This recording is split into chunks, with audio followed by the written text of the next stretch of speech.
Good morning students. आज हम लोग क्लास 9th के फर्स्ट चैप्टर है हिस्ट्री का, द फ्रेंच रेवोल्यूशन। इसके बारे में आज हम लोग पढ़ेंगे। इस चैप्टर को टोटल 6 टॉपिक्स में हम लोग बांट करके पढ़ेंगे। The French society during the late 18th century, the outbreak of the revolution, French abolish the monarch and become a republic, did women have a revolution, the abolition of slavery, and 6th है the revolution and everyday life। तो इन 6 topics में बात करके हम इस पूरे chapters को पढ़ेंगे। ठीक है, तो पहले हम लोग फर्स्ट टॉपिक को देखते हैं, French society during the late 18th century. ठीक है, तो 18th सेंचुरी में फ्रांस जो था वहाँ की सोसाइटी किस तरीके से थी। जैसा कि आप लोग अब सभी जानते हो, मैंने क्लास 8 में आप लोगों को पढ़ाया कि हमारा जो इंडियन सोसाइटी था उसको प्राचीन काल में टोटल 4 तरह से बांटा गया था, जिसको कि चतुर्वर्णीय विभाजन कहा जाता था। ठीक है, जैसे कि जिसमें होते थे पहले ब्राह्मण, क्षत्रिय, वैश्य और शूद्र, इन 4 भागों में बांटा गया था। तो ये फ्रेंच सोसाइटी भी थी कुछ इसी तरीके से 18th सेंचुरी के लगभग में वो बटा हुआ था। कौन कौन था, तो इसमें टोटल 3 स्टेट, ठीक है, जैसे हमारे जगह पर उसको वर्ग या फिर कास्ट कहा जाता है, वहां पर वो स्टेट कहा जाता था। ठीक है, तो फर्स्ट स्टेट में कौन आते थे, तो फर्स्ट स्टेट में आते थे क्लर्जी। क्लर्जी कौन होते थे, तो जो पादरी लोग होते थे। ठीक है, जो चर्च के जो पुजारी लोग होते थे उनको क्लर्जी कहा जाता था, और वो फर्स्ट स्टेट में आते थे और उनके पास बहुत ज्यादा पावर होता था। सेकेंड स्टेट में कौन आते थे, तो सेकेंड स्टेट में आते थे नोबिलिटी। नोबिलिटी सेकेंड स्टेट में आते थे। नोबिलिटी कहने का मतलब आप एक तरह से समझ सकते हैं, जो बड़े बड़े जमींदार होते थे या फिर जो सेना नायक होते थे, जिनके पास अपनी एक छोटी सी सेना होती थी और वॉर के टाइम में वो राजा की हेल्प करते थे। ठीक है, तो ये लोग नोबिलिटी इनको कहा जाता था, और ये सेकंड स्टेट में आते थे। थर्ड स्टेट में कौन होते थे, थर्ड स्टेट में इन दोनों के अलावा बाकी जितने लोग उस देश में होते थे वो सभी थर्ड स्टेट में आते थे, such as business persons, farmers, उसके बाद आर्टिसंस, सर्वेंट्स, ऑफिशियल्स, लॉयर्स वगैरह जितने भी लोग थे वे लोग सभी थर्ड स्टेट में आते थे। तो ये था फ्रांस का सोसाइटी 18th सेंचुरी में किस तरीके से बटा हुआ था उसके बारे में। ठीक है, अब हम लोग इसमें पढ़ेंगे कि फ्रांस में देखो, फ्रेंच रेवोल्यूशन कहने का मतलब है कि फ्रांस में एक रेवोल्यूशन हुआ और उस रेवोल्यूशन ने दुनिया को बहुत कुछ दिया। दुनिया को डेमोक्रेसी के बारे में बताया सबसे पहले कि डेमोक्रेसी क्या होती है, उसके बाद फिर किस तरीके से हम एक मोनार्ची के खिलाफ अपना आंदोलन कर सकते हैं, इन सब चीज के बारे में फ्रेंच रेवोल्यूशन ने हमें बताया। और रेवोल्यूशन कोई एक नहीं हुआ बल्कि 2-3 रेवोल्यूशन हुआ। 1789 में फर्स्ट रेवोल्यूशन हुआ, उसके बाद फिर आगे चल करके आगे के वर्षों में 1792 के बाद एक रेवोल्यूशन हुआ, उसके बाद फिर नेपोलियन जब आया सत्ता में उसके बाद फिर एक रेवोल्यूशन हुआ उस समय। ठीक है, तो अलग अलग टाइम पर फ्रांस में रेवोल्यूशन हुआ, और हम लोग सबसे पहले आज पढ़ेंगे किस रेवोल्यूशन के बारे में, तो जो 1789 का रेवोल्यूशन था उसके बारे में हम लोग पढ़ेंगे, और उसके रेवोल्यूशन होने के क्या क्या कारण थे सबसे पहले हम उस चीज को देखेंगे। Then some points which shows the situation of France before 1789 revolution, यानी कि 1789 रेवोल्यूशन से होने से पहले फ्रांस की स्थिति किस तरीके से, क्यों ये रेवोल्यूशन हुआ, उसके बारे में हम लोग चर्चा करेंगे। तो फर्स्ट पॉइंट कौन है, तो फर्स्ट पॉइंट है Louis 16 was not a able king। Louis 16 जो था वो एक प्रॉपर राजा नहीं था। ठीक है, वो कहने का मतलब है कि राजा तो बन गया था, 1774 में वो राजा बना था। उसकी जो मिसेस थी यानी कि जो रानी थी उसका नाम था मारिया एंटोनेटी। मारिया एंटोनेटी उसकी रानी थी। ठीक है, यानी कि उसकी पत्नी थी, जो कि ऑस्ट्रियन एम्पायर की प्रिंसेस थी। तो वो जब गद्दी पर बैठा तो वो एक योग्य शासक नहीं था, उसे शासन चलाना सही से नहीं आता था, लोगों की किस तरीके से सुनी जाए, सबको साथ में लेकर के चला जाए, वो उसे आता नहीं था। इसलिए एक बहुत बड़ा कारण था उस समय रेवोल्यूशन होने का। ठीक है, सेकंड पॉइंट है एम्प्टी ट्रेजर ऑफ फ्रांस। अब जब लुई 16 राजगद्दी पर बैठा तो उसने पाया कि फ्रांस का जो राजकोष है, जो ट्रेजरी है, वो पूरी तरह से खाली है। तो उसने इसका पता लगाने की कोशिश की, तो उसने पाया कि फ्रांस जो है बहुत सालों तक, करीबन 10 सालों तक अमेरिका में ब्रिटेन के साथ लड़ रहा था। अमेरिका उस समय एक उपनिवेश कंट्री था जहां पर अलग अलग यूरोप के देश आकर के वहां पर अपना कॉलोनियल सिटीज बसा रहे थे, और वहां पर फ्रांस को ब्रिटेन का सामना करना पड़ा। ब्रिटेन के साथ वहां पर फ्रांस की बहुत सारी लड़ाइयां हुई, और इस कारण से फ्रांस का जो राजकोष था, जो ट्रेजरी था, वो पूरी तरह से खत्म हो चुका था। थर्ड है 2 बिलियन लिवरेट्स डेब्ट ऑन फ्रांस। फ्रांस का राजकोष खत्म हो गया, तो उसके बाद भी लेकिन युद्ध जारी था, तो फ्रांस ने अपने आसपास के जो राष्ट्र थे उससे मदद मांगी, उससे कर्ज लिया। कितना कर्ज लिया? तो 2 बिलियन लिवरेट्स का कर्ज लिया। लिवरेट्स वहां उस समय फ्रांस की मुद्रा थी, वहां की करेंसी थी फ्रांस की, ठीक है। तो इतना का कर्ज लिया। अब कोई राष्ट्र धीरे धीरे कर्ज लेता जा रहा है तो कर्ज के बोझ तले दबा जाता है, ठीक है। तो उसको कभी ना कभी तो वो कर्ज चुकाना है, और लुई 16 को भी इसी चीज की चिंता थी कि किस तरीके से इस कर्ज को हटाया जाए। और इस कर्ज को हटाने के लिए उसने एक फैसला लिया जो कि बहुत ही विनाशकारी साबित हुआ फ्रांस के लिए और लुई 16 के लिए। उसके बारे में हम लोग आगे देखेंगे। अब चलते हैं 4th पॉइंट पर। Only members of third state paid taxes. France में कुछ ऐसी स्थिति थी कि जो फर्स्ट और सेकंड स्टेट के जो भी मेंबर्स थे वो लोग टैक्स नहीं पे करते थे। टैक्स कौन पे करते थे? ओनली थर्ड स्टेट के member, business persons, lawyers, servants, farmers वगैरह, जो पीएजेंट्स जो भी थे, सिर्फ यही लोग टैक्स पे करते थे। और ये दो जो स्टेट के जो लोग थे वो टैक्स पे नहीं करते थे। तो ये एक तरह से असमानता दिखाई दे रही थी। वहाँ का जो स्ट्रक्चर था, वहाँ उस देश में लोगों के बीच में असंतोष था कि सिर्फ हम ही टैक्स क्यों पे करें, ये जो पादरी लोग हैं या फिर जो बड़े बड़े जमींदार, उनके पास तो हमसे ज़्यादा पैसे हैं, तो उन्हें भी टैक्स पे करना चाहिए। तो ये एक बहुत बड़े असंतोष का कारण बने। 5th पॉइंट है most of peasants are landless. उस समय जो क्या था कि लगभग फ्रांस के 90% लोग जो थे वो पीजेंट्स थे, यानी कि जो वो किसान थे। लेकिन अधिकतर किसानों के पास अपनी खुद की जमीन नहीं थी। तो इस कारण से जो किसान लोग थे उनके बीच में हमेशा असंतोष बना रहता था राजा और राजशाही परिवार के प्रति कि एक तो हमारे पास जमीन नहीं है, ऊपर से सरकार हम पर इतना सारा टैक्स रखती है।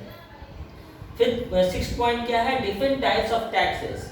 फ्रांस में उस समय क्या था कि कोई 1 या 2 टैक्स नहीं था कि सरकार उनसे वसूलती थी। अलग अलग तरह के टैक्सेस थे, और सिर्फ राजा ही टैक्स नहीं ले रहा था। उस समय जो पादरी वर्ग जो था, जिनको कि क्लर्की कहा जाता है, वो भी टैक्सेस ले रहे थे। उनके द्वारा एक तिथिस नाम का टैक्स लिया जाता था जो कि चर्च को देना होता था। पादरी लोग को, ये थर्ड स्टेट के जितने भी लोग हैं, इनको पादरी लोग को तिथिस नाम का एक टैक्स देना होता था जो कि काफी ज्यादा होता था। इसके अलावा भी एक और टैक्स था जिसका नाम था टैली एक और टैक्स था जो कि इसको भी थर्ड स्टेट के लोगों को ही भी देना होता था। इस कारण से डिफरेंट टाइप्स ऑफ टैक्सेस थे और लोग इससे परेशान थे इतने तरह के टैक्सेस देने से। 7th क्या है? Population rose from 23 to 28 million. France की जो जनसंख्या थी वो लगभग 70 सालों में 23 मिलियन से 28 मिलियन बढ़ गई, यानी कि जनसंख्या में बहुत तेजी से ग्रोथ हो रहा था। लेकिन रिसोर्सेज क्या उतने तेजी से बढ़ रहे थे? तो नहीं, रिसोर्सेज उतने तेजी से नहीं बढ़ पा रहे थे। इस कारण क्या हो रहा था कि लोग गरीब और गरीब होते जा रहे थे और उनमें असंतोष, रेवोल्यूशन की भावना तेजी से बढ़ती जा रही थी राजा के प्रति। 8 पॉइंट क्या है? A growing middle class. 1789 आते आते तक क्या हुआ कि लोग जो है, थर्ड स्टेट के जो लोग हैं, उनमें बिजनेस पर्सन्स और लॉयर्स, ऑफिशियल्स, यानी कि जो एजुकेटेड लोग होते हैं, इनकी संख्या बढ़ती जा रही थी। ये लोग धीरे धीरे समझते जा रहे थे कि हमारे साथ ठीक नहीं हो रहा है, हमारे साथ जो है भेदभाव का बर्ताव किया जा रहा है। किसके द्वारा? तो ये फर्स्ट सेकंड स्टेट के लोगों के द्वारा और राजा लुई 16 के द्वारा हमारे साथ भेदभाव का बर्ताव किया जा रहा है, और वो इसके खिलाफ आवाज उठाने लगे थे। क्योंकि देखो, जो भी अगर किसी एक जगह पर पढ़े लिखे लोग अगर की संख्या बढ़ती जाती है तो उनमें समझदारी आती है धीरे धीरे। वे मांग करते हैं, वो आर्ग्यू करते हैं कि क्यों हम अकेले टैक्स दें, क्यों सरकार हम पर इतना ज्यादा टैक्स रखे हुए है, ठीक है। तो ये इस तरह की मांग करते हैं और यही आगे चल करके रेवोल्यूशन का कारण बनता है। 9th एंड लास्ट पॉइंट क्या था 1789 के रेवोल्यूशन के टाइम का? The idea of great philosophers. उस समय कुछ बहुत ही ग्रेट फिलोसफर्स हुए फ्रांस में जो इनका नाम कुछ ये है, जॉन लॉक, जीन रूसो नाम के कुछ बहुत ही अच्छे फिलोसफर हुए। उन्होंने अपनी अलग अलग किताबें लिखी। ये रूसो ने अपनी एक किताब लिखी जिसका नाम था सोशल कॉन्ट्रैक्ट, यानी कि सामाजिक संविदा नाम की किताब लिखी, और उसमें उसने बताया डेमोक्रेसी के बारे में कि किसी एक देश में मोनार्ची को हटा करके अगर डेमोक्रेसी लाया जाए तो लोग वहां पर ज्यादा सुखी संपन्न तरीके से रह सकते हैं। तो लोगों के बीच में इसका प्रभाव पड़ा। लोगों ने जब इन फिलोसफर की बातों को सुना तो उन्हें भी ये चीज सही लगी और वे लोग राजा के प्रति और ज्यादा हेट करने लगे, उनको और नापसंद करने लगे। तो ये कुछ पॉइंट्स थे जो कि 1789 के रेवोल्यूशन से पहले के पॉइंट्स हैं, और इन्हीं पॉइंट्स के कारण ही 1789 का रेवोल्यूशन हुआ। अब हम लोग देखते हैं कि 1789 का तत्कालीन कारण क्या था, रेवोल्यूशन का तत्कालीन कारण, यानी कि उस समय अचानक से रेवोल्यूशन क्यों भड़क गया। लोगों के बीच में असंतोष तो था, इन सभी पॉइंट्स के थ्रू हमने समझा कि लोगों के बीच में असंतोष तो था, लोग नाराज थे राजा से, लेकिन वैसा कौन सा कारण था जिसके कारण से अचानक से ये रेवोल्यूशन भड़क गया, यानी कि रेवोल्यूशन हो गया। तो ये है सेकेंड पॉइंट। अब हम लोग आएंगे जो टॉपिक का है, the outbreak of the revolution. ठीक है, यानी कि रेवोल्यूशन का आउटब्रेक किस तरीके से हुआ। तो राजा का खजाना खाली था, राजा को पैसे की जरूरत थी, उसको अपने एक्सपेंसेस पूरा करने के लिए भी पैसे चाहिए, क्योंकि इतना बड़ा महल था, वो वर्साइल के एक बहुत बड़े पैलेस में रहता था, उनका खुद का खर्च था, उसके जो नौकर चाकर थे उनका भी खर्च था, उसे 2 बिलियन लिवरेंस का कर्ज भी चुकाना था दूसरे देशों को, और साथ ही साथ अपनी कॉलोनियल सिटीज जो उसने बसाई थी अलग अलग देशों में, उसे भी डिफेंड करना था। तो इन सब चीज़ों के लिए पैसे कहाँ से आएंगे। तो राजा जो लुई 16 था उसने सोचा कि क्यों ना हम टैक्सेस को और बढ़ा दें, लेकिन टैक्सेस बढ़ाना उतना आसान नहीं था, क्योंकि फ्रांस में एक नियम था कि अगर टैक्सेस बढ़ाना है तो स्टेट जनरल की एक मीटिंग बुलानी पड़ेगी। स्टेट जनरल कहने का मतलब होता है जो भी 3 स्टेट्स है उन सभी के अलग अलग प्रतिनिधि होते थे। ठीक है, अलग अलग उनके प्रतिनिधि होते थे, उनकी एक सभा बुलानी चाहिए और उस सभा के आधार पर वो टैक्स बढ़ा सकता था। तो on 5 May 1789 Louis 16 call a meeting of state general. उसने 5 मई 1789 को एक मीटिंग बुलाई स्टेट जनरल्स की। अब इस मीटिंग में कौन कौन लोग आए, तो फर्स्ट स्टेट से 300 रिप्रेजेंटेटिव आए, सेकेंड स्टेट से भी 300 रिप्रेजेंटेटिव आए, एंड थर्ड स्टेट जो कि बहुत बार जिसमें बहुत ज्यादा लोग रहते थे, यानी कि बहुत ज्यादा लोग थर्ड स्टेट से ही बिलोंग करते थे, तो यहाँ से 600 रिप्रेजेंटेटिव आए टोटल। ठीक है, और इन सभी को वर्साइल के जो पैलेस है वहां पर बुलाया गया। अब इस मीटिंग में क्या हुआ कि फर्स्ट एंड सेकेंड स्टेट के जो लोग थे उनको बैठने की जगह दी गई। ठीक है, लेकिन थर्ड स्टेट के जो पर्सन्स थे, मेंबर्स थे, उनको बैठने की जगह भी नहीं मिली। उनको कुर्सियों के पीछे खड़े होने के लिए कहा गया, जो कि कुर्सियां लगाई गई थी फर्स्ट एंड सेकंड स्टेट के मेंबर्स के लिए, उन कुर्सियों के पीछे खड़ा होने के लिए उनको कहा गया, और इसके बाद फिर ये असेंबली स्टार्ट हुई। अब उस समय तक फ्रांस में एक नियम था कि हर एक स्टेट को अपना एक वोट देना होता था, यानी कि एक पूरे स्टेट का एक वोट होता था, यानी कि 300, 600 जो मेंबर्स हैं ये सभी मिला करके अपना अपना एक वोट ही सिर्फ दे सकते हैं पूरा कंबाइंड रूप से उस समय। अब देखो, अब चूंकि टैक्स बढ़ाने हैं फर्स्ट और सेकंड स्टेट के लोग तो टैक्स देते नहीं है, तो ये तो चाहेंगे कि टैक्स अगर बढ़ रहा है तो बढ़ने दिया जाए, क्योंकि इनको तो टैक्स देना नहीं है। टैक्स देना किसको है, थर्ड स्टेट के मेंबर्स को। ठीक है, तो ये लोग आपस में मिल करके अगर समझौता कर लेते थे तो 2/1 के हिसाब से टैक्स बढ़ जाएगा, 2/1 वोटिंग के हिसाब से। तो इस चीज को थर्ड स्टेट के लोगों ने समझा, क्योंकि उस समय तक वे ज्यादा समझदार और पढ़े लिखे हो गए थे। उन्होंने फिलोसफर्स की बातों को सुना था कि किस तरीके से डेमोक्रेसी होनी चाहिए, हर एक आदमी को वोट देने का अधिकार होना चाहिए। तो थर्ड स्टेट के लोगों ने ही ये मांग की राजा के सामने उस समय कि ये जो पूरे स्टेट का एक वोट होता है अब इसे बंद कर दिया जाए, और इस हर एक स्टेट के हर एक मेंबर को एक वोट देने का अधिकार देना चाहिए आपको। यानी कि जो 600 मेंबर्स अगर थर्ड स्टेट के हैं तो 600 वोट्स हो गए उनके टोटल। तो इसकी मांग थर्ड स्टेट के मेंबर्स ने की, लेकिन राजा ने क्या किया, उनकी मांग को अस्वीकार कर दिया। बोला कि नहीं, इसमें परिवर्तन नहीं हो सकता है, जो पहले से चला आ रहा है वही होगा। और इस चीज को सुन करके थर्ड स्टेट के जितने भी रिप्रेजेंटेटिव थे वो क्या किए, वो असेंबली से बाइकआउट कर दिए, उस असेंबली को छोड़कर चले गए और उसका बहिष्कार कर दिए उस असेंबली का। ठीक है, वे लोग वहां से बाहर निकल के आ गए। और उसके बाद फिर अगला स्टेप क्या हुआ कि ऑन 20 जून 1789, 20 जून 1789 को थर्ड स्टेट्स के जो मेंबर थे वो वहां के एक टेनिस कोर्ट में जमा हुए, और वहां पर जमा होकर के उन्होंने क्या किया कि खुद को नेशनल असेंबली घोषित कर दिया। उन्होंने कहा कि नहीं, अब राजा जो है इसका अत्याचार बढ़ते जा रहा है, ये हमसे हमारे जो मूलभूत अधिकार हैं, जो फंडामेंटल राइट्स हैं, वोटिंग देने का भी जो राइट्स है उसको भी छीन लिया है राजा ने। तो अब हम खुद ही असेंबली हैं, और उन्होंने आपस में मिल करके खुद को असेंबली घोषित कर दिया। और वहां पर उन्होंने ये फैसला किया कि अब हमें राजा का जो अत्याचार है उसको नहीं सहना है।